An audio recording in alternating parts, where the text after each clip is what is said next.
kaum muslimin, bapak-bapak, ibu-ibu, ikhwan wa akhwatitin rahimani wa rahimakumullah.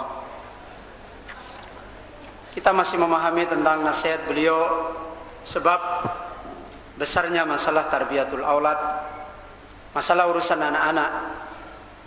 Karena ini menyangkut masalah kesengsaraan dan masalah kebahagiaan kehidupan manusia di dalam dunia sampai akhirat.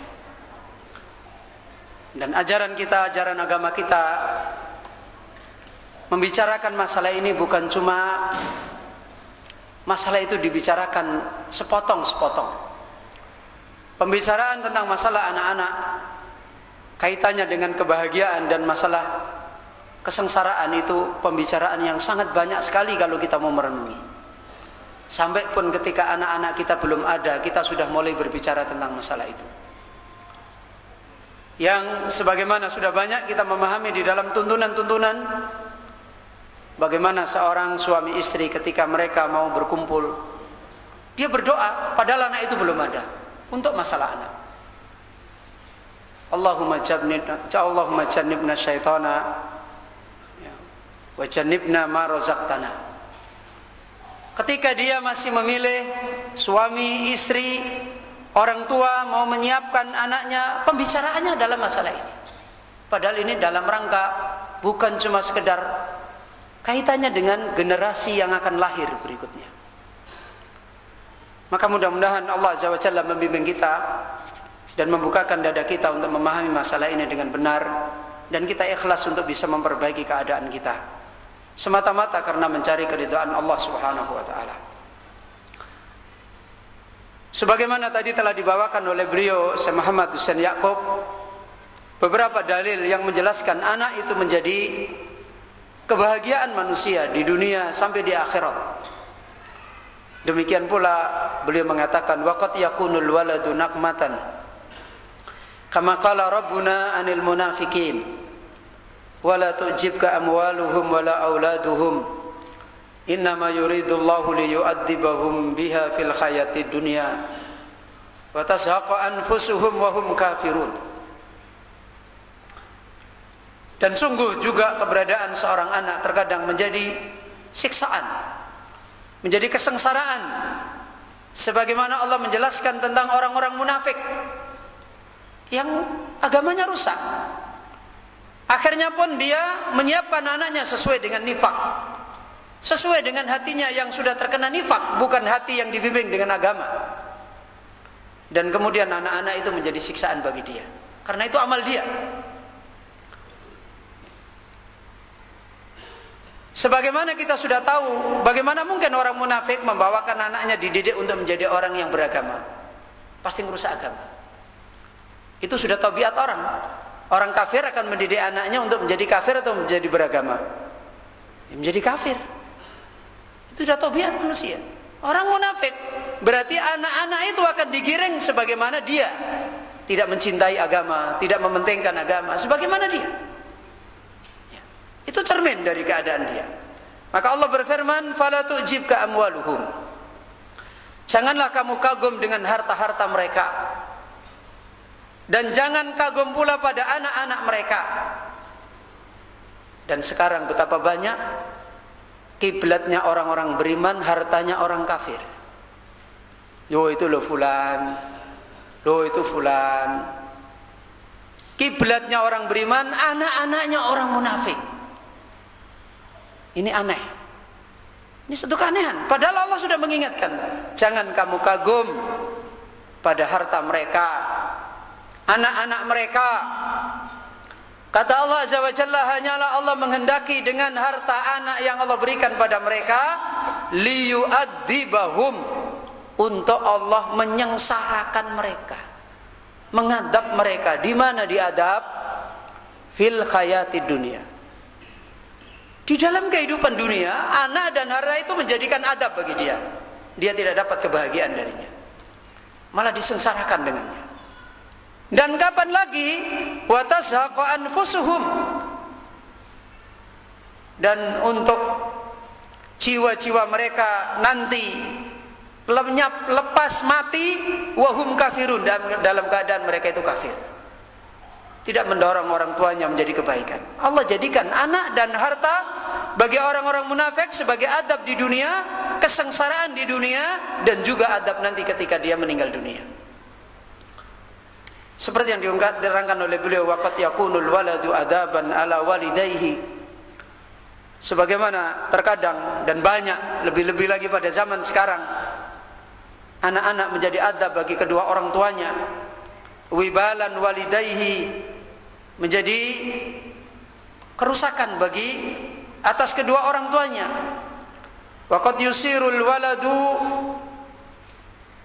ma'asatan wasababu dongkan wasababa dongkan lil walidaini, dan terkadang membawa dia menjadi kejelekan, kemudian membawa dia kepada kesempitan bagi kedua orang tuanya. Semua ini diterangkan oleh beliau, wa hadza min fadli rabbina ala ibadihil mu'minin. Dan apabila ada anak-anak yang menjadi kebaikan bagi orang tuanya, bagi dia, itu semua adalah karena fadlnya Allah, anugerahnya Allah atas orang-orang beriman. Tafahamahu fi dhilli hadis. Ketika orang beriman mendapatkan ilmu dengan imannya, dia praktekkan dalam hidupnya, termasuk terhadap anak-anaknya, dari pemahaman hadis Nabi sallallahu alaihi wasallam, ajaban li amril mu'min inna amrahu kullahu lahu khairun. Sangat mengagumkan orang beriman ini, semua urusannya, kehidupannya adalah baik.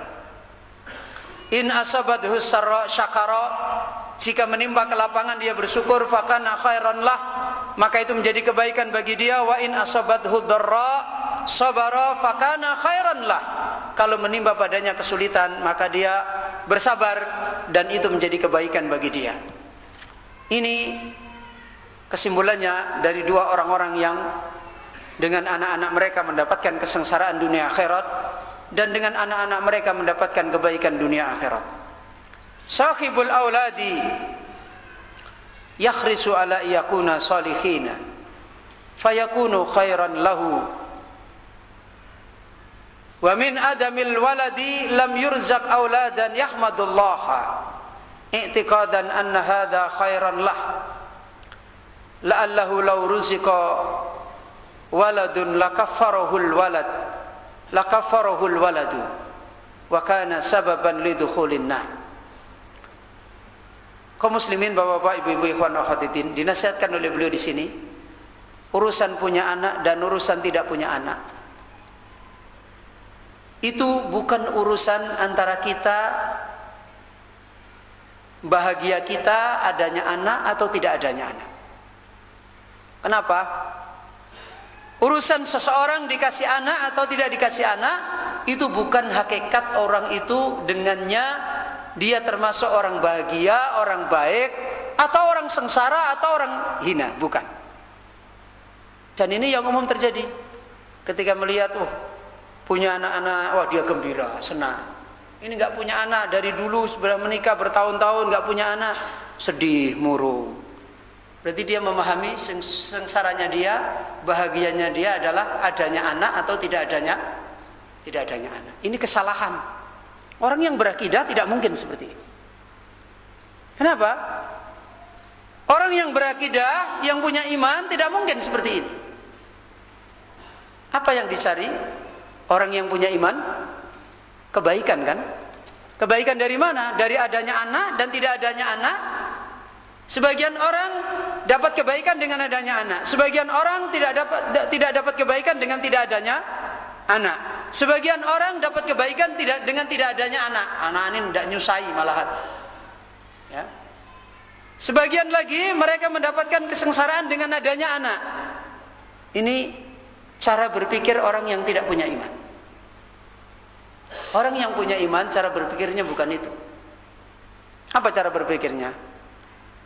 Kebaikan Allah. Kita dikasih anak, siapa yang ngasih? Allah. Kita tidak dikasih anak, siapa yang tidak ngasih? Siapa yang tidak ngasih? Allah. Harusnya orang beriman ngukur baiknya itu dari sana. Ya. Di mana Allah Azza wa Jalla adalah rahmatnya telah luas pada segala sesuatu. Orang yang dikasih oleh Allah anak, Allah bermaksud memberikan apa? Rahmat. Orang yang Allah tidak memberi pada dia anak, Allah bermaksud memberikan apa? Asalnya rahmat. Kita harus pahami. Bukan dari sisi ada anak atau tidak ada anak. Maka dinasihatkan di sini oleh beliau, pemilik anak, orang-orang yang punya anak, dia senantiasa menginginkan untuk keberadaan anak-anak itu adalah anak-anak yang soleh. Ini baru bernilai apa? Baru bernilai baik apa buruk? Baru bernilai baik. Fayakunu khairan lah. Bahkan kalau perlu dia lebih baik daripada dia, maka ini menjadi kebaikan bagi dia. Fayakunu khairan lah. Anak-anak ini jadi kebaikan. Jadi nilainya bukan cuma ada anak berarti kita dikasih kebaikan oleh Allah. Kemudian yang tidak punya anak, kamu tidak dikasih anak berarti kamu tidak baik. Salah. Kita baru bisa bernilai baik anak-anak yang dikasih oleh Allah ini. Kepentingan kita, jalan kita, harapan kita, yang kita lakukan pada dia, itu jalan untuk menuju mereka soleh apa tidak? Kalau ternyata tidak, maka berarti tidak menjadi kebaikan walaupun akhirnya dikasih anak. Bagaimana? Alhamdulillah anak saya banyak, begini. Itu bukan nilai. Kalau alhamdulillah anak saya tidak nakal, lah itu baru bernilai. Alhamdulillah anak saya terbimbing. Alhamdulillah anak saya menekuni ibadah. Alhamdulillah anak saya jujur. Alhamdulillah anak saya tidak merusak. Itu baru pantas bersyukur. Kalau alhamdulillah anak saya banyak, alhaakumut takatsur. Nanti kita bisa masuk pada berbangga dengan banyaknya anak-anak. Kemudian kata beliau, orang yang mereka di antara mereka lam yurzak auladan, dia tidak diberi anak, maka yahmadillah, dia memuji Allah. Kenapa? Urusan ada anak tidak ada anak itu bukan wilayah kita. Wilayahnya siapa? Wilayahnya Allah. Orang yang tidak diberi anak oleh Allah Azza wa Jalla adalah dia hendaknya khusnudzan kepada Allah, memuji Allah, karena itu juga kebaikan Allah Subhanahu wa taala. Dari sisi mana? Dari sisi dia meyakini bahwasanya ini kebaikan dari Allah. Karena Allah senantiasa menjadikan hikmah dengan apa yang Allah berbuat. Salah satu hikmahnya diantaranya la'allahu law ruziqa waladun, boleh jadi dia kalau diberikan anak lakaffarahu alwalad, anak ini bisa membawa dia kufur. Sebagaimana tadi, ya kan?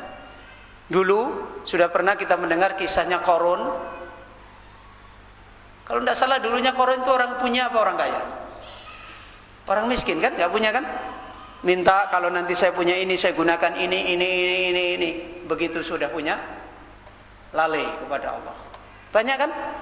Kadang-kadang dulu belum punya anak, gini. Ya Allah, mbak saya dikasih anak begini supaya saya tambah bisa ini. Begitu dikasih anak, jauh. Banyak. Ya. Maka ini perhatikan yang dirasanya. Kalau sudah seperti ini, sababan lidukhulin nar, adanya anak malah menjadi sebab masuknya ke dalam neraka. Dan sebenarnya pemahaman ini ya ikhwan, ya akhwat kaum muslimin rahimahullah, sudah dipahami banyak orang. Banyak orang sudah punya anak, anaknya tidak karu-karuan, apa? Lebih baik saya itu kehilangan kamu. Itu kan begitu kan? Lebih baik saya itu kehilangan kamu. Ini jelas.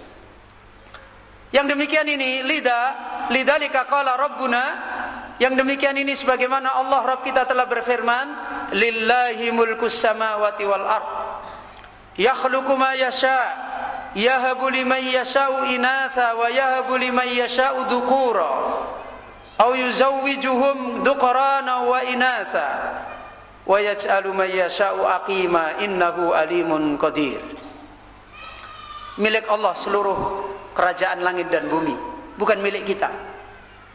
Allah senantiasa menciptakan apa yang Allah kehendaki. Allah maha berbuat dengan apa yang Allah perbuat. Rabbuka yaf'ulu wa yakhtar, Allah maha berbuat dan memilih apa yang Allah perbuat. Dan Allah tidak ditanya dengan apa yang Allah perbuat, semua hikmah. Yahabu liman yasha, Allah memberi kepada siapa yang Allah kehendaki inasan, anak perempuan. Wa yahabu liman yasha dzukura, dan Allah memberi kepada siapa yang Allah kehendaki anak laki-laki. Au yuzawwijuhum dzukrana wa inasa, atau Allah mempertemukan mereka, menjodohkan dia laki-laki dan wanita. Pada akhirnya yang punya anak perempuan juga punya anak laki-laki, mantu. Kan begitu kan? Pada akhirnya yang punya laki-laki juga punya anak perempuan, mantu. Sebagaimana Allah berfirman. Dan Allah menjadikan siapa saja akima. Apa akima? Hah? Akima? Mandul. Nikah 10 tahun gak punya anak, gak perlu heran. 10 tahun gak punya anak kok heran. Ya kan? Sarah itu sampai tua beruban, rambutnya putih, gak punya anak, gak pernah heran kok. Malah dikasih anak dia heran. Loh ya, gak pernah heran. Loh saya ini sudah tua, nikah lama, istrinya Nabi kok gak punya anak. Gak pernah mengeluh begitu. Malah tiba-tiba sudah usianya yang senja, mandul lagi, dikasih anak sampai wajahnya ditutupi. Oh, ini mimpi di siang bolong kalau orang sekarang. Fasokkat wajah, di mana Sarah menutup wajahnya ketika malaikat datang menghabarkan akan diberi siapa? Akan diberi anak. Itu urusan Allah. Orang yang punya akidah, punya iman, dia memahami bagaimana Allah adalah zat yang maha berbuat. Ya, nggak usah dipaksa-paksakan. Harusnya orang mukmin punya akidah yang benar. Ya kalau sudah sampai tua kayak Nabi Zakaria, nggak apa-apa berdoa. Lu siapa tahu dikasih anak sudah tua, nggak apa-apa.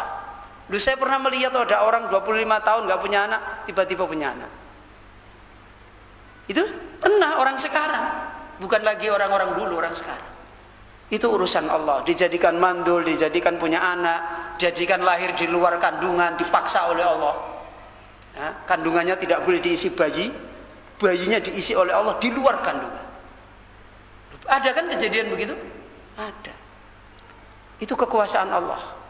Maka yang demikian ini jangan menjadikan ukuran ada tidak ada itu sebagai kebaikan. Yang menjadi ukuran adalah jadi sebab dapat kebaikan dari Allah apakah tidak? Tidak punya anak banyak, dia dapat kebaikan dengan sebab anak. Apa? Dengan sebab dia tidak punya anak dapat kebaikan banyak.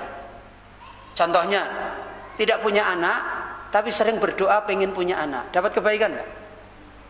Mandul sampai tua tapi mulai dari nikah sampai tua ndonga terus. Dan belum pernah dikabulkan. Baik enggak ini? Hah? Baik enggak? Di mana baiknya? Dia dekat kepada Allah, butuh terus kepada Allah, itu baik. Doanya dapat pahala.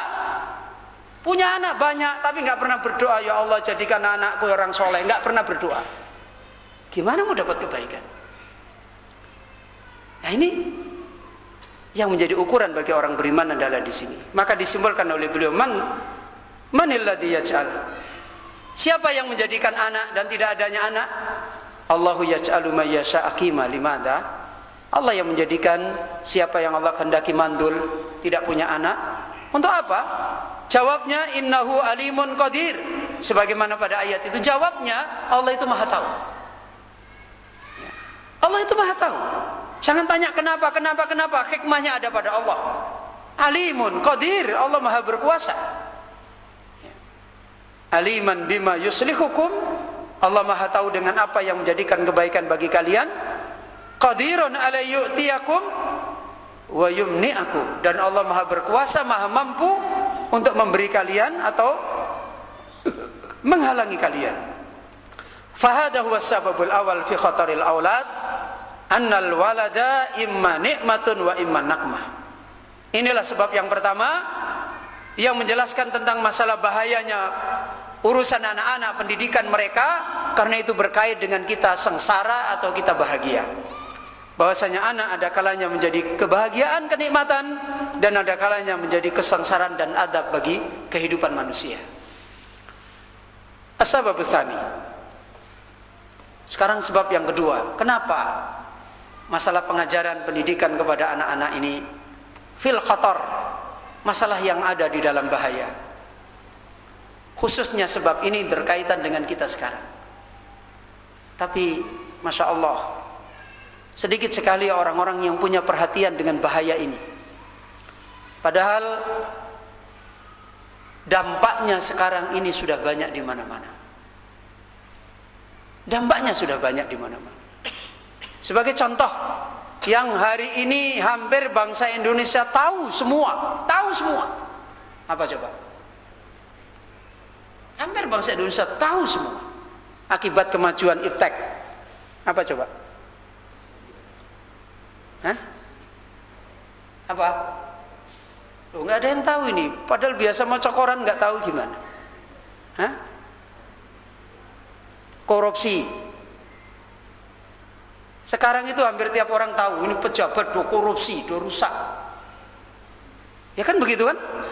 Siapa yang tukang becak saja tahu, tukang sapu di jalan aja tahu, pembantu di rumah tangga aja tahu.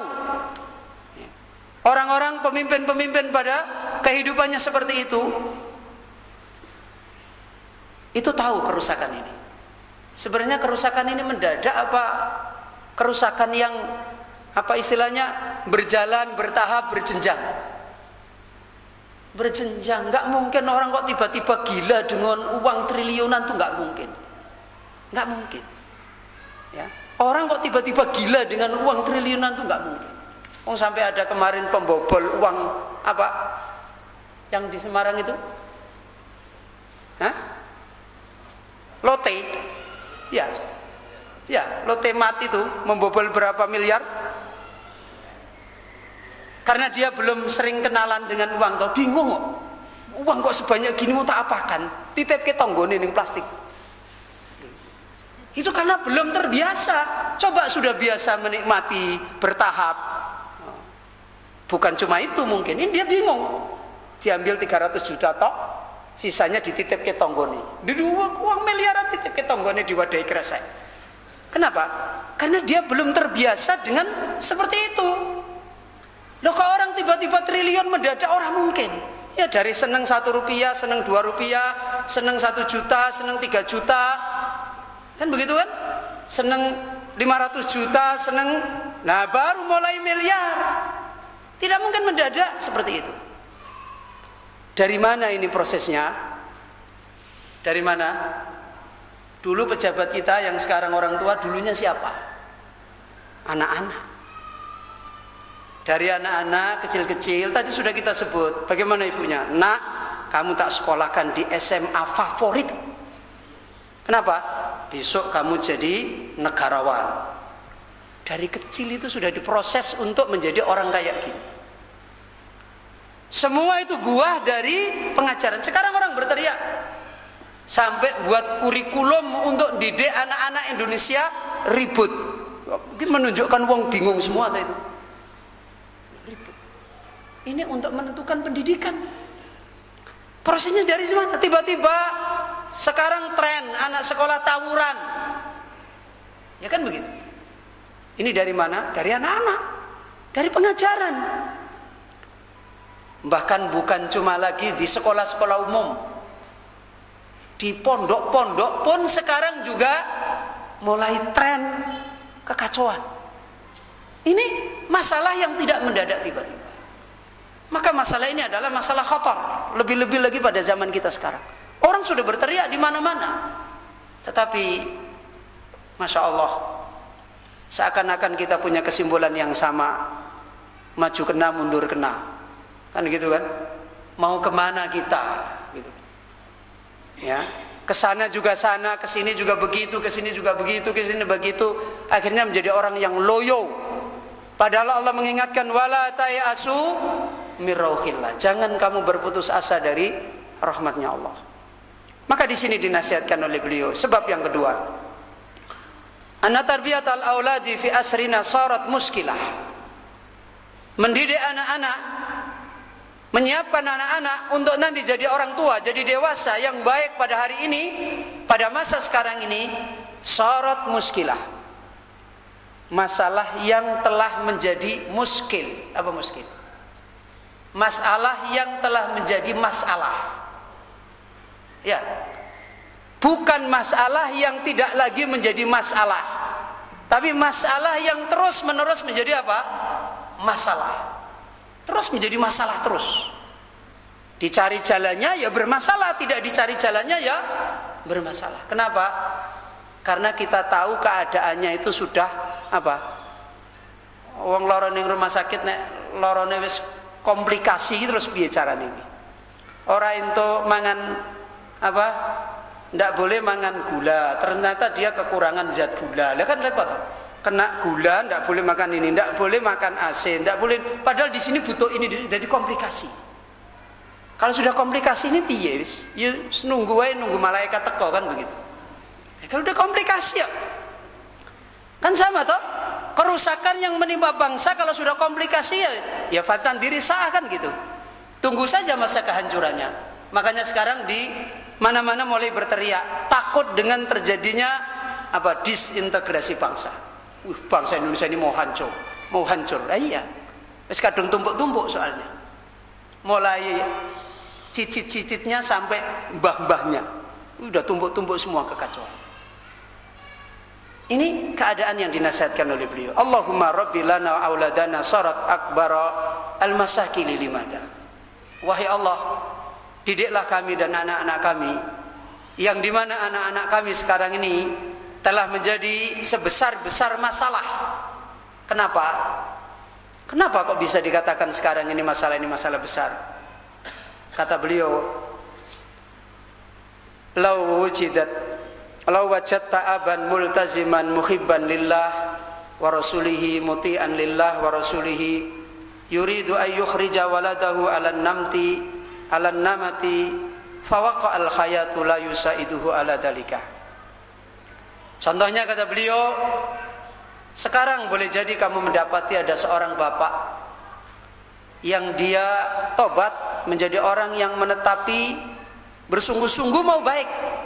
Dia cinta pada Allah, cinta pada Rasulullah, taat pada Allah, taat pada Rasulullah. Dia menginginkan agar anaknya keluar menjadi jalan yang mencintai Allah, mencintai Rasul. Dia inginan. Masih banyak nggak orang-orang begini? Alhamdulillah masih banyak. Buktinya dengan kita ngaji kita ini, mudah-mudahan kita termasuk orang ini. Tapi kata beliau, kenyataan hidup yang terjadi apa? La yusaiduhu ala dalik. Apa maknanya? La yusaiduhu ala dalik, tidak mendukung apa? Keadaan orang tua ini.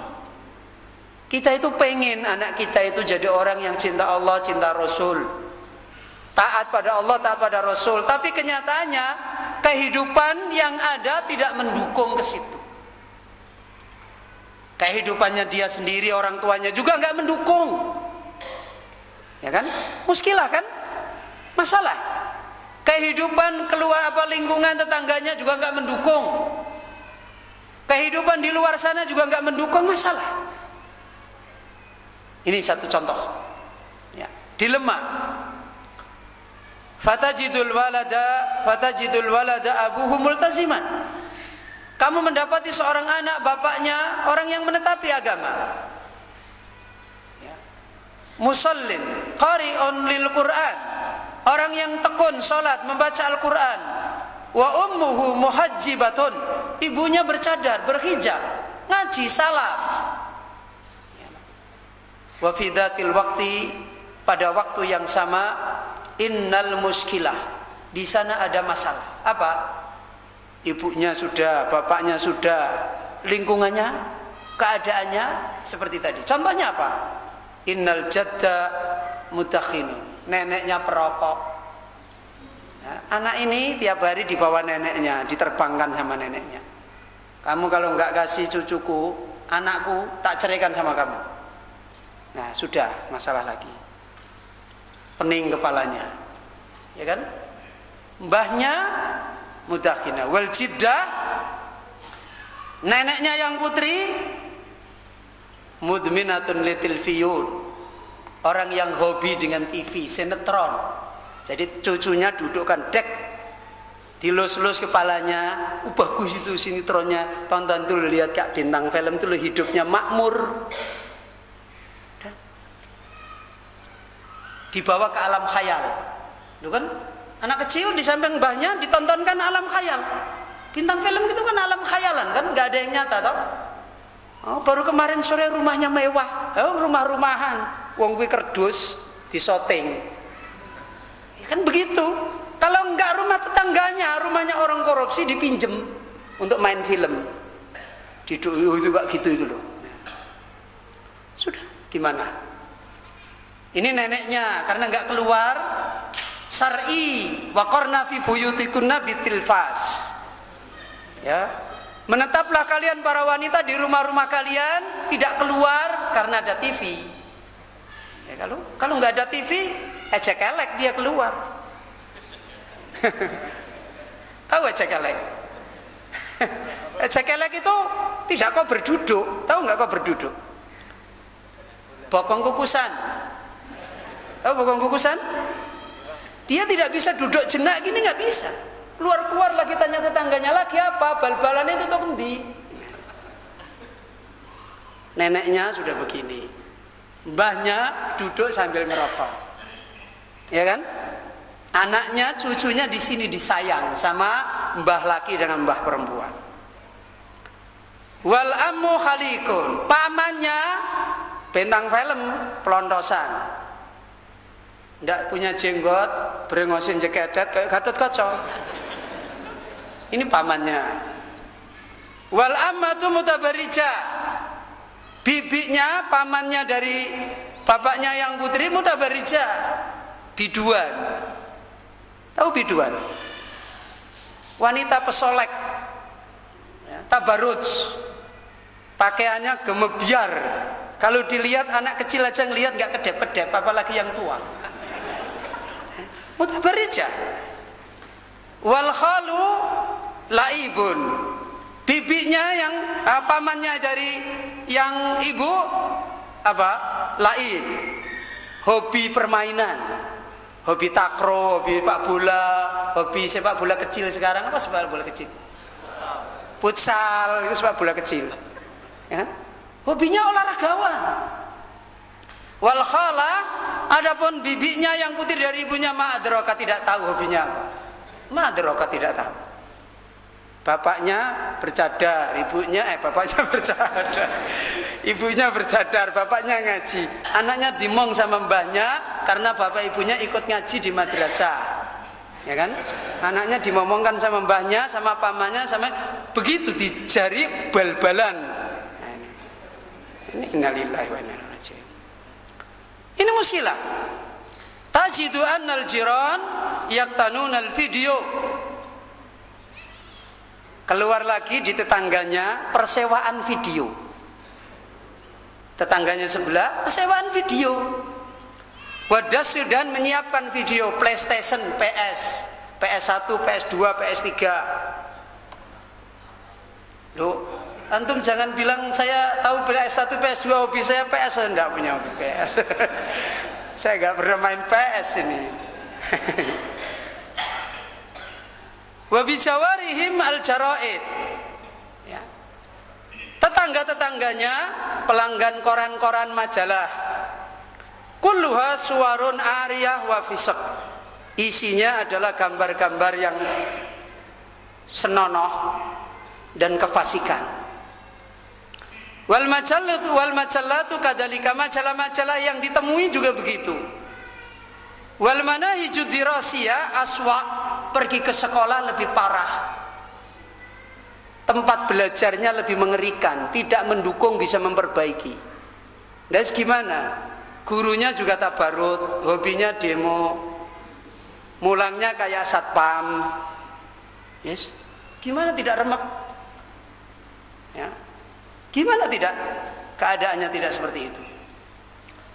Tsumma fawqa kulli hadzal madrasi, kemudian di atas madrasah pengajaran ini alladzi minal mafrud, yang seharusnya di sini menjadi penyejuk, ya kan? Menjadi penyejuk di sini ayakuna qudwa, yang seharusnya di sini ada qudwa, hadzal mudarris, guru yang ada di madrasah harusnya menjadi penyejuk, menjadi qudwa, malah yang ada di situ rukos. Apa rukos? Tukang joget. Jadi gurunya itu penari. Ya, penari, jadi ditontonkan muridnya nari, ditambahi karo alat musik jerang-jereng nari. Wal mudarrisa kamisli, guru perempuannya juga sama, nggak cuma laki-laki tok yang penari, perempuannya juga sama. Mungkin dalam bentuk senam ngapret kalau orang sekarang. Oh, senam ngapret. Dulu itu kalau zaman saya SD senam itu celananya gombor-gombor, training itu sampai punjul, musbil. Itu dulu waktu SD saya tenang, pakai trainingnya itu malah melebihi kaki, karena pesennya lebih besar-besar, anaknya masih kecil. Sekarang kalau orang senam nggak kelihatan pakaiannya, malah kelihatan bentuk-bentuk tubuhnya. Iya kan begitu. Dulu itu kalau saya waktu sekolah masih SD itu kalau pakai celana ngapret itu nggak boleh. Sekarang malah senam harus yang ngapret. Tahu ngapret nggak? Wes ora ngerti nggak apa-apa, wes ora. Iya. Maka kemudian kesimpulannya dengan keadaan ini, sarat karisatan, maka menjadilah mendidik anak itu karisah, sesuatu yang sangat sulit. Kaifa urabbi waladi fi hadzal khidami? Bagaimana sekarang saya mendidik anakku pada keadaan yang semuanya sudah membesar seperti ini? Hatta tajidul muslimul multazimu yusarrihu, sampai didapati seorang muslim yang menetapi agamanya dia berteriak. Masih ada orang Islam yang punya jiwa yang baik, masih ada. Apa dia berteriak? Daruli ibni urabbi, biarkan anakku saya didik sendiri. Di sini ada yang sudah begitu? Sudah? Belum, susah kan? Ini saya contohkan. Saya dulu itu ketika anak-anak saya masih kecil, saya sebenarnya berharap gitu, saya mau didik sendiri. Ngelihat ini kok mumet semua ini, saya mau didik sendiri. Dirayu-rayu sama orang pondok ke wae nanti gini-gini. Akhirnya saya juga katut tok lu. Pondok gitu. Sekarang saya merasakan, kok beda dengan maksud saya, kok beda ini. Lagi gimana? Itu kenyataan. Itu pun kita setiap saat ketika ketemu sudah praco-praconan sama anaknya. Jangan begini, jangan begini, jangan begini. Loh, itu beda nih, jauh. Harapannya itu susah. Nah, sekarang sudah. Oh, gimana Ustaz? Wong kita juga cari makan, masa mendidik sendiri. Ya kan begitu alasannya kan, penak saja. Iya, cari makannya sampai duhur saja. Itu loh. Jangan 24 jam cari makan. Yang ngajari begitu siapa? Kewajiban kita bukan cari makan tok. Allah tidak menyuruh kita carikan makanan untuk anak-anakmu saja. Enggak. Kewajiban kita kepada keluarga, kepada anak-anak bukan cuma nyediain makan. Makanya kalau dulu istri-istrinya para salaf, kami masih bisa lapar. Itu istrinya para salaf dulu kalau suaminya keluar, dia ngomong, pergilah wahai suamiku, kami ini masih bisa lapar. Coba lihat. Maksudnya piye coba? Lelu mau kerja ki hati-hati. Nek ketemu haram, kalau ketemu yang haram jangan diterjang. Jangan lama-lama umurnya habis untuk itu aja. Urusan anak, urusan ini banyak kan gitu. Kalau sekarang enggak. Saya mau pergi berapa hari? Seminggu. Apa tugas kantor? Nanti gajinya sekian. Enggak apa-apa, saya ridho sekali. Ridho. Kenapa? Nanti pulang harapannya duit. Ini loh yang menjadikan masalah. Yang menjadikan masalah di sini. Maka menjadi sulit. Bagaimana kita mendidik anak-anak dalam keadaan seperti ini? Lakinil abu yubni, bapak pengen bangun, wal mudarrisah tangkudu, gurunya ngerobohin. Gitu? Anaknya mau mondok dipesen, anaknya mau sekolah dipesen. Kamu kalau nanti belajar gini anak, gini anak, gini anak, gini anak. Sampai di pondok beda lagi. Ajaran bapaknya dirobohkan dengan ajaran ustadznya, gurunya. Sampai dulu saya mendengar ada seorang ustadz, kalau nggak salah Ustadz Z, pernah duduk-duduk di sini cerita di Jamilur Rahman di Jogja, kampungnya siapa ini? kampungnya Suhaib. Ya kan? Itu kan ada masyarakat salafiyun. Tapi di sana ada masalah. Beberapa anak-anaknya ikhwan-ikhwan itu dikeluarkan dari pondok karena punya masalah. Ini anaknya ikhwan dikeluarkan dari pondoknya ustadz salafiyah. Anaknya ikhwan-ikhwan salafiyah dikeluarkan dari pondoknya ustadz salafiyah karena bermasalah. Padahal punya yah yang sama. Ya kan? Terus pulang, diupayakan dididik di situ. Kata Ustadz Ziyad, saya coba tanya satu-satu. Ditanya tentang cita-cita hidupnya. Kamu besok cita-citamu jadi apa? Kata Ustadz Ziyad, semua cita-citanya jadi ekonom. Apa ekonom? Pedagang sukses. Duh, ini lucu toh ya. Lah dia di pondok ke bapak kan meh kon dadi wong ngerti agama toh. Lah kok dindoke ke pondok setelah ditanya cita-citamu apa? Pedagang sukses, tajir kabir gitunya. Aneh ini. Dipeseni wong tua tutup jero broke.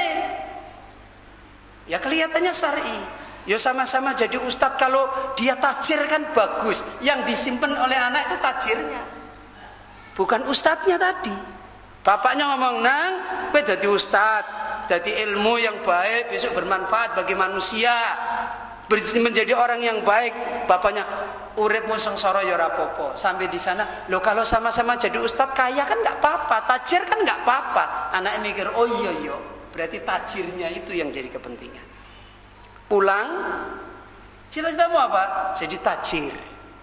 Dan itu bisa bantah. Nah, daripada kita jadi ustadz minta-minta, kan mending jadi tajir. Nah, pinter sekali. Nah, pinter bahasanya itu. Na'udzubillah min dzalik. Gak jelas, padahal gimana wong dia sendiri juga minta-minta. Minta sama siapa? Bapaknya sama ibunya. Lah bagaimana dulu nanti besok bisa tidak minta-minta? Sampai sekarang aja masih minta-minta sama bapak dan ibunya. Nah, kalau sampai sekarang dia sudah bisa menunjukkan diri, nah ini kirimanmu, tidak pak, saya mau hidup dengan kaki diri saya sendiri. Wah, itu baru bisa dibuktikan. Dari sekarang juga hidupnya masih minta-minta. Gayanya sama-sama jadi ustadz, kalau tidak minta-minta kan, oh itu bagus kalimatnya itu. Tapi jangan sampai untuk membela hawa nafsunya. Ya kan? Aneh. Jadi bapak punya kepentingan, gurunya ngerobohin. Wal ab yubni wal jaddu yuhdim. Bapak membangun, neneknya ngebroke. Wal ab yubni wal ammu yunfi. Bapaknya membangun, pamannya menghilangkan. Terus iya coba. Kene kayak noto boto tek tendang. Kayak ngedeke cagak dek jikok lolos uncalke. Terus piye? Coba antum gambarin loh. Orang bangun rumah, sore kita bangun dek baru dapat segini, besok lu kok wis ora ono. Ya kan aneh kan ini. Aneh. Ya. Ya, oh kaya Ya'jud Ma'jud wae. Lu tahu Ya'jud Ma'jud? Ya kan? Dari pagi dia pengen bobol benteng yang membentengi dia. Ya kan? Sudah mau bolong kurang sithik, sore pulang dia. Paginya buntu lagi. Allah kembalikan lagi. Ya kan? Tarbiyah sekarang kita kan begitu. Jadi tumpang tindih, di sini dipeseni begini, sana pesennya begini. Ini pesennya gini. Enggak karu-karuan. Makanya sekarang banyak anak-anak yang linglung. Tahu linglung? Bingung dia, mau hidup di alam mana gitu. Di alam bapaknya nggak ketemu dengan di alam gurunya, nggak ketemu lagi di alam mbahnya, nggak ketemu lagi di alam pamannya, nggak ketemu lagi di alam bibinya, nggak ketemu lagi di alam teman-temannya. Linglung, banyak yang linglung. Itu karena kebingungan hidup, karena tarbiyah yang saling tumpang tindih. Hatta inaka tajidu auladaka fi ba'dil ahyan. Sampai kamu mendapati anak-anakmu sekarang di beberapa keadaan yanduruna ila hadhihi syahawati wal maladat. Tidak bisa dipungkiri dia harus menonton kesenangan-kesenangan itu. Hatta takhruja bintuka bintu sitti sinina wa hiya talbisul khimar wal jilbaba wa hadha huwa al wajib. Fatara binta ammiha au binta khaliha binta ammatiha au binta khalatiha aw hatta ammatiha wa khalatiha talbisul lati syiarat wal istirtashi tanduru mu'jabatan hiya tajidu fi baiti ammiha tilfiyun wa banati ammiha dahibina ila sinima, ya, wa banati khaliha dahibina ila al-masrah yandurul tiflu nadral mu'jabi wal mahrumi wal mahruma yaqulu laha khurrima alaina hada. Sampai kamu sekarang mendapati anak-anakmu di beberapa keadaan melihat keadaan-keadaan yang menfitnah ini, maka anak putrimu umur 6 tahun yang sudah mulai dibiasakan menutup aurat, dia memakai kerudung kepala jilbab, dan ini wajib dididikkan pada mereka, maka kemudian dia melihat pamannya, putri pamannya, atau putri bibinya, atau putri pamannya dari atau putri dari bibinya, atau putri dari pamannya, dari dari ibunya, atau putri dari khalahnya, bibinya, hatta ammatiha, sampai dia melihat pamannya sendiri dan bibinya sendiri memakai pakaian-pakaian yang bebas, yang telanjang. Bagaimana dia melihat? Di satu sisi dia tahu ini wajib, di satu sisi dipertontonkan ini haram. Dia lihat sendiri. Dan manusia tabiatnya adalah menyukai hawa nafsu atau tidak suka dengan hawa nafsu. Suka dengan hawa nafsu. Itu tabiat manusia. Maka dia melihat hal-hal yang aneh. Dia melihat di rumah pamannya televisi. Pada anak-anak putri pamannya pergi ke sinema. Apa sinema? Bioskop. Ya. Melihat pada anak-anak bibinya pergi ke masrah, itu tempat-tempat bebas, tempat-tempat perkumpulan yang bebas manusia berkumpul. Ya, kalau sekarang kafe mungkin, atau mungkin supermarket, atau mungkin pasar malam, ya kan? Pasar malam, ya, ada pasar malam, ada pasar siang, ada pasar pagi, banyak sekali. Intinya tempat-tempat keramaian yang bebas manusia hidup. Anak-anak melihat perkara-perkara yang aneh dan perkara-perkara yang haram, kemudian dia mengatakan, kenapa kita diharamkan ini? Kan jadinya tanda tanya. Loh, katanya kita diharamkan, tapi kok bibi saya begini, tapi kok ini begini. Berantem terus. Karena tidak bisa ilmu tanpa adanya contoh. Ilmu ini kan untuk diamalkan, kan? Diamalkan itu butuh contoh. Kalau tidak ada contoh akan merasakan berat atau ringan? Berat. Apalagi dicontohi yang malahan bertentangan. Berat apa ringan? Tambah berat lagi. Gimana mau bisa baik? Ya. Maka fayasirul amru muassatan kaifa yurabbit tiflu fi wasati hadal jawi. Maka masalah perkara ini menjadi perkara yang telah buruk. Bagaimana anak-anak dididik di tengah-tengah? Oh, ini kok pakai HP di sini? Ini HP di sana saja, di sana. Ya. Di sana itu loh. Ya. Bagaimana mendidik anak-anak di tengah-tengah lautan kedalaman yang seperti ini?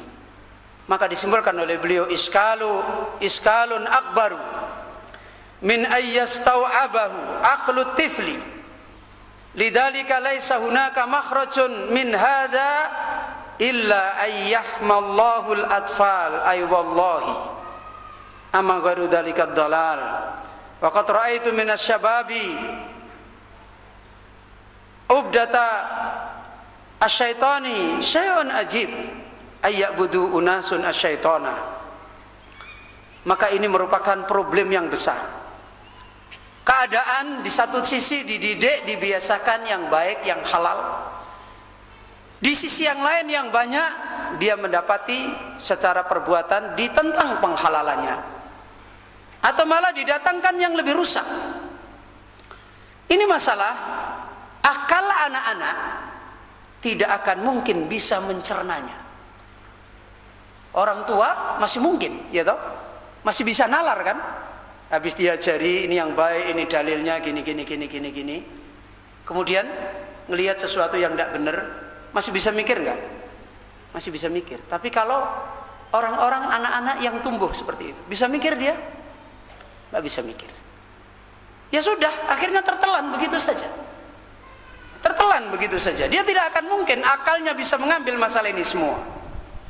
Ya. Maka kemudian di sana tidak ada lagi jalan keluar dari masalah ini. Terus apa jalan keluarnya? Jalan keluarnya cuma satu. Yaitu apa? Kecuali Allah menjaga anak-anak kita yang seperti itu. Demi Allah hanya itu. Hanya pertolongan Allah saja. Hanya penjagaan Allah saja. Dan inilah nanti masalah ini termasuk masalah yang dibicarakan oleh beliau Syekh Muhammad Husain Ya'qub. Jadi jangan kemudian kita salah memahami setelah mendengar ini. Ya, sudahlah, kan pertolongan Allah aja, memang kita sekarang kondisinya begitu. Udahlah, kita serahin pada Allah. Itu salah. Maksudnya sekarang urusannya berarti kembali kepada Allah. Maksudnya kita ini sekarang harus ngapain gitu loh. Harus ngapain? Supaya ditolong oleh Allah itu harus ngapain? Hah? Ya harus menuju kepada Allah kan? Walaupun yang kita upayakan kayak apapun ini nggak imbang. Nggak imbang. Nggak imbang dengan apa? Kerancuan, kekacauan yang ada. Tapi tidak boleh kemudian kita berhenti. Tidak boleh kemudian kita tidak butuh kepada Allah. Karena yang bisa menyelesaikan ini adalah siapa? Allah Subhanahu wa ta'ala. Kita harus cerdas. Harus bisa mencari solusi-solusi lain yang memungkinkan Allah menolong kita. Ini yang harusnya dilakukan.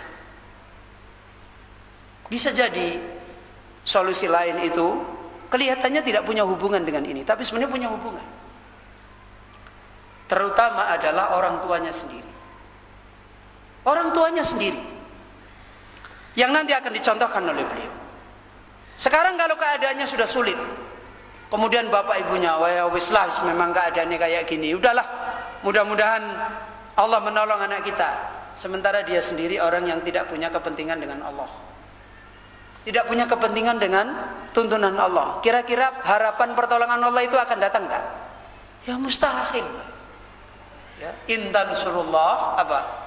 Yansurkum. Kalian itu akan ditolong oleh Allah kalau menolong Allah. Nah ini yang harus diupayakan. Ketika kita tidak mungkin bisa melakukan, kemampuan kita seberapa, kerusakan itu banyak, maka mestinya kita punya sikap bagaimana dekat kita dengan Allah Azza wa Jalla, mencari jalan supaya Allah menolong kita, mengeluarkan problem ini pada kita. Dan kalau Allah yang menolong, itu beda. Kalau kita sudah capek jungkir balik, masalahnya nggak selesai-selesai kan? Tapi kalau Allah yang menolong, mendidik anak-anak kita, karena buah-buah kita yang pantas ditolong, itu beda sekali. Coba bagaimana Allah menolong, mendidik Nabi Musa. Dididik di mana Nabi Musa oleh Allah? Dididik di Syekh Albani, dididik di Syekh bin Bas, dididik di mana Musa oleh Allah? Di rumahnya Fir'aun.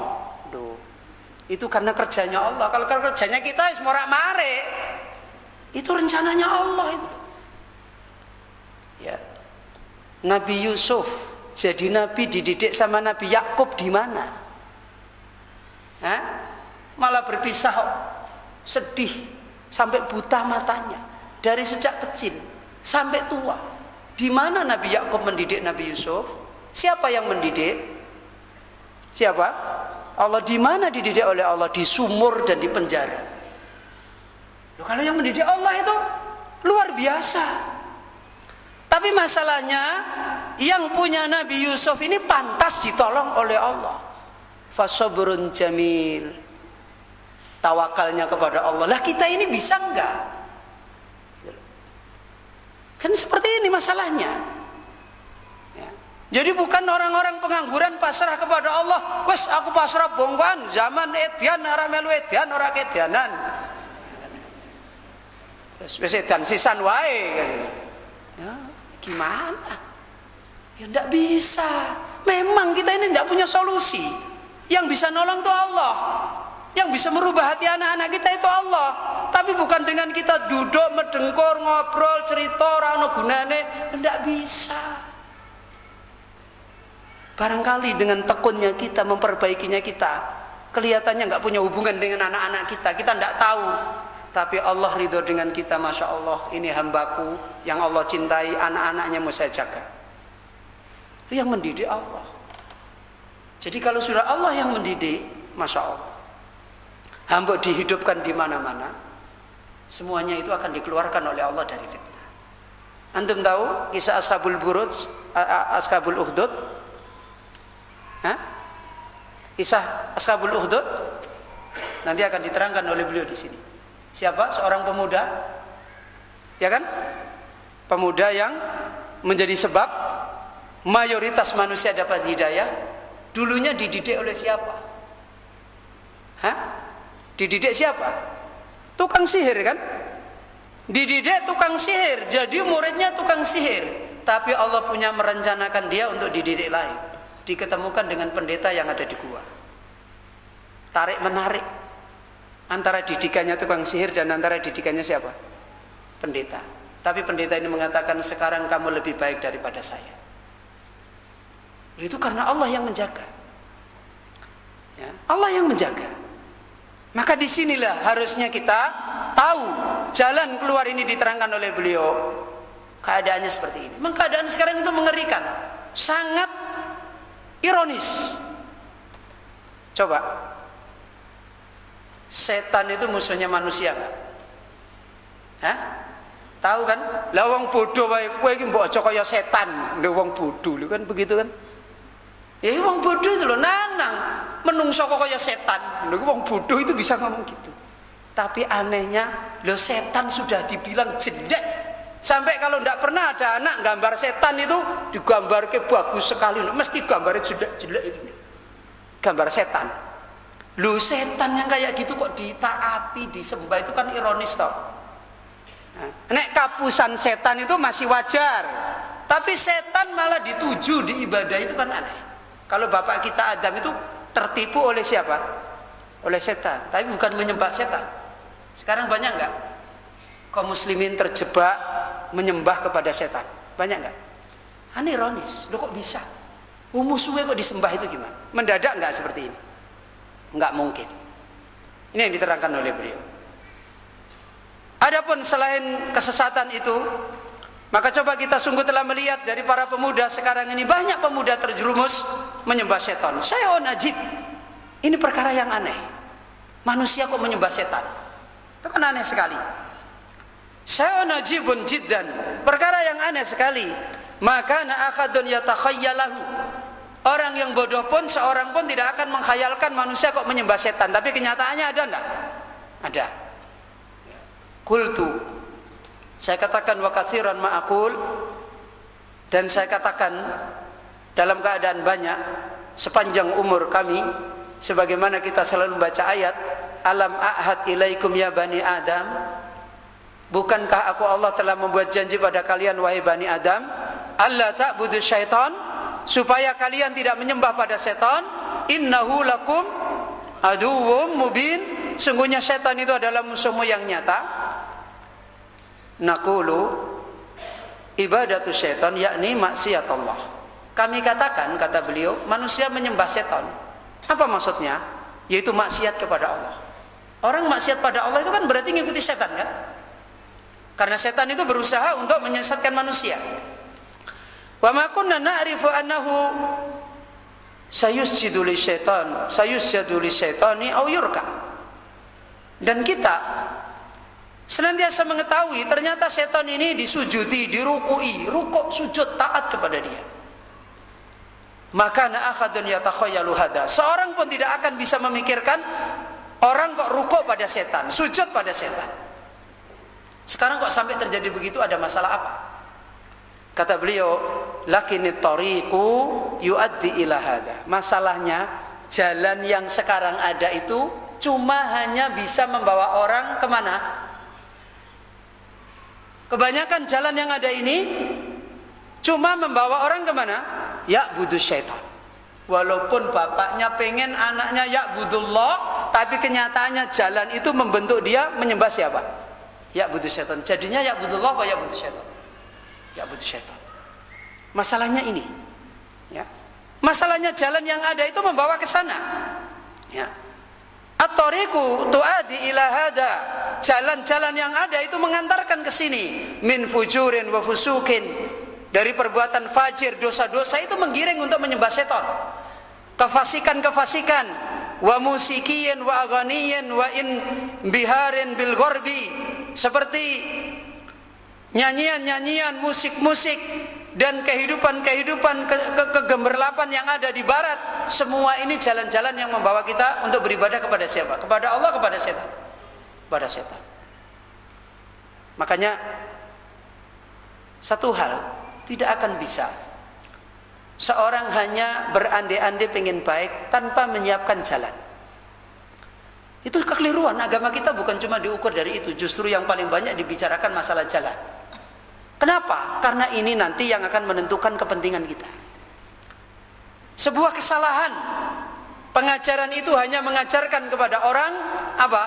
Ini baik, ini jelek, ini baik, ini jelek, ini baik, ini jelek. Kemudian nilainya 10, 5, 4, 2, 1. Enggak. Tanpa dia menyiapkan, memberi contoh, yang baik itu kayak gini, yang jelek itu kayak gini, ini buahnya, ini jalannya. Enggak, harus ada jalan ya. Makanya dulu ulama-ulama kita kalau mendidik murid-murid mereka, di mana dididik? Bukan di tempat dansa dididik, bukan di tempat joget dididik, bukan di tempat senang-senang dunia dididik, bukan. Ali kalau mau menasihati muridnya, dijauhkan dari dunia, untuk supaya ilmu itu menjadi menancap di dadanya, menjadi bermanfaat. Harus disiapkan ya. Maka disinilah kesimpulannya, hada yasuku wa yu'adi ila ayyabudun nasu syaitan. Inilah yang menjadikan, membawa manusia untuk beribadah kepada setan. Karena masalah sekarang itu, jalan itu mengantarkan ke sana.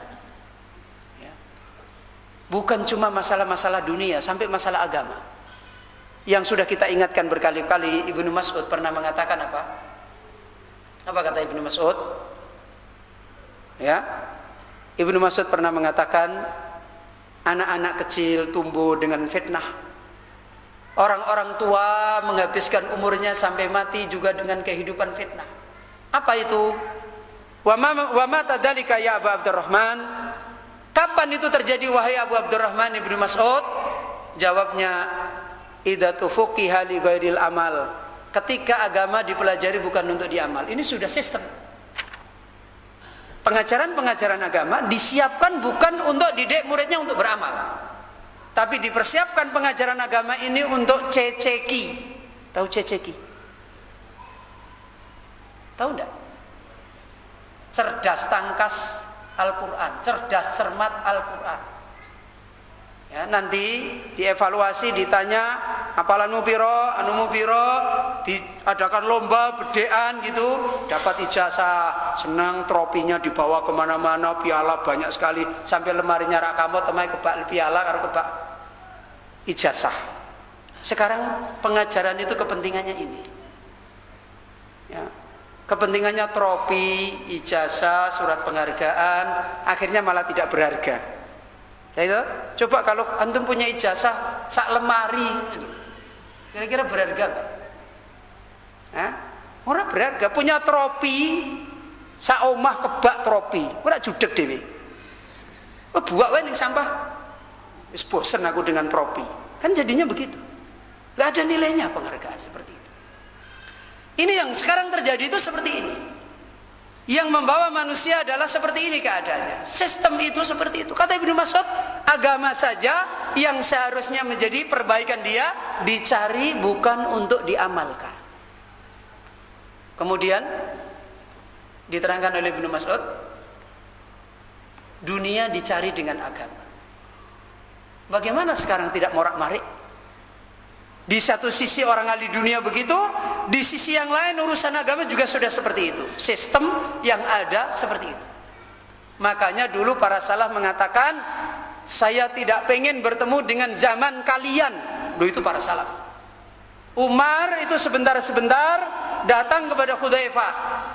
Fitnah yang dimaksudkan Nabi sudah datang belum? Itu Umar. Tidak pengen ketemu zaman kita. Kita sekarang hidup di zaman yang Umar tidak pengen ketemu. Dahi kita nggak pernah berkerut. Ya kan? Mungkin berkerut cuma sebentar. Pas ada gurunya dimarahi baru berkerut gini. Gurunya nggak ada, sumringah lagi. Sudah ucul. Seperti kuda dilepaskan dari bedokan. Tahu bedokan? Bedokan itu kandang kuda. Wah, alhamdulillah ustadznya pergi. Ya, di sini coba kalau saya pas lewat itu, lari semuanya itu pendong-pendongnya disimpan. Ya, masya Allah, gimana? Kita harus kembali memahami jalan ini seperti ini. Kalau sudah seperti ini sistem, walaupun tujuannya baik-baik, keadaannya akan menjadi rusak. Hada yasuku wa yu'adi ila ayyabudun nasu syaitan. Inilah kenyataan yang sekarang ada, menggiring, membawa untuk manusia itu menyembah setan, maksiat pada Allah. Kesimpulannya apa? Idza lam ya'budur rahman, jika manusia sudah tidak beribadah kepada Allah Ar-Rahman, jika manusia tidak hidup mengikuti petunjuk sistem yang membawa manusia tekun ibadah kepada Allah, manusia kemana? Berhenti dia?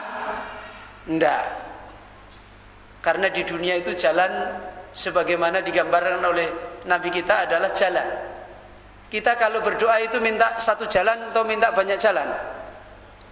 Ihdinas siratal mustaqim, minta satu jalan. Lah kalau jalan ini kita tidak lalui, kira-kira kita menempuh di mana? Hah? Kira-kira menempuh di mana? Wong kenyataannya kita hidup, kita berjalan. Kalau kita tidak berada di siratal mustaqim menuju kepada Allah, berarti kita berjalan di mana? Ini mau ngomong saya berjalan bukan di siratal mustaqim, kayaknya berat hati. Ya kan? Ya enggak mungkin toh. Kalau kita tidak di atas siratal mustaqim berarti di luar siratal mustaqim. Oh, siratal mustaqim itu cuma satu kok. Kalau kita tidak situ, maka berarti kalau kita tidak jalan kita menuju kepada Ya'budur Rahman, berarti kita sedang berjalan menuju kepada Ya'budu siapa? Ya'budu syaitan. Na'udzubillah min dzalik. Enggak ada. Saya moderat, Ustaz. Apa maksudnya moderat? Saya memang belum bisa menempuh beribadah kepada Allah, tapi aku juga tidak menempuh loh ibadah kepada setan. Lu ini kan di terusan jalan ini. Kan terus di mana? Ya enggak ada. Kok moderat tapi ya maksudnya? Wong selain jalan Allah itu jalannya setan. Kan begitu kan? Allah ketika menjelaskan, Nabi menggaris. Hatta lana Rasulullah sallallahu alaihi wasallam hattan biyadihi. Nabi menggaris satu garis dengan tangan kanannya. Summa hatta khututan an yaminihi wa an shimalihi. Kemudian Nabi menggaris di samping kanan, samping kirinya, banyak sekali. Banyak loh ini. Kemudian dia mengatakan hada sabilullah mustaqimah. Ini jalan Allah satu lurus. Wa hadhihi subula, dan ini semua jalan-jalan yang lain. Berarti bukan jalannya siapa? Bukan jalannya Allah. Tidak ada pada jalan ini illa syaitan, kecuali syaitan yad'u, mengajak ke situ. Jadi jangan di sini masih mending Ustaz, di sini masih mending. Ya enggak ada mending-mendingan. Wong kabeh ketemunya setan kok mending. Ya enggak ada istilah mending. Dong di sini nanti gurunya ketemu setan, setan kelabangan, sini setan lakenan, sini setan nganggo blangkon, sini setan macam-macam setan. Tapi ketemunya setan. Ya. Jadi permasalahannya di sini, kalau orang sudah tidak menempuh jalan Ya'budur Rahman, maka dia akan masuk kepada jalan fatoriqul ukhra, jalan yang lain. Apa?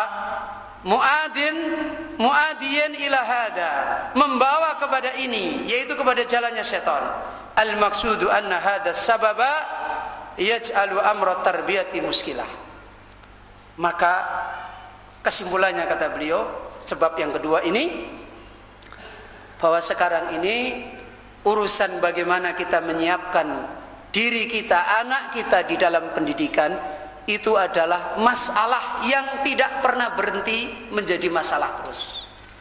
Di tengah-tengah kita tetap berjalan. Muskilatun dohmah, dan ini masalah yang besar ila abadi hadin, sampai sejauh batas mana kita tidak tahu. Yang jelas sampai hari ini terus seperti ini. Naudzubillah wal iyadzubillah, naudzubillah min dzalik. Bapak-bapak ikhwan fillah rahimani wa rahimakumullah. Kita cukupkan dulu sampai di sini, sampai pada as-sababul tsalis. Kita akan masuk pada sebab yang ketiga, dan insyaallah nanti ba'dal asar, dan kita usahakan habis salat asar kita langsung mulai. Ya, saya sampaikan habis salat asar kita langsung mulai. Habis salat jamaah kita langsung mulai. Subhanakallahumma bihamdika asyhadu an la ilaha illa anta astaghfiruka wa atubu ilaik.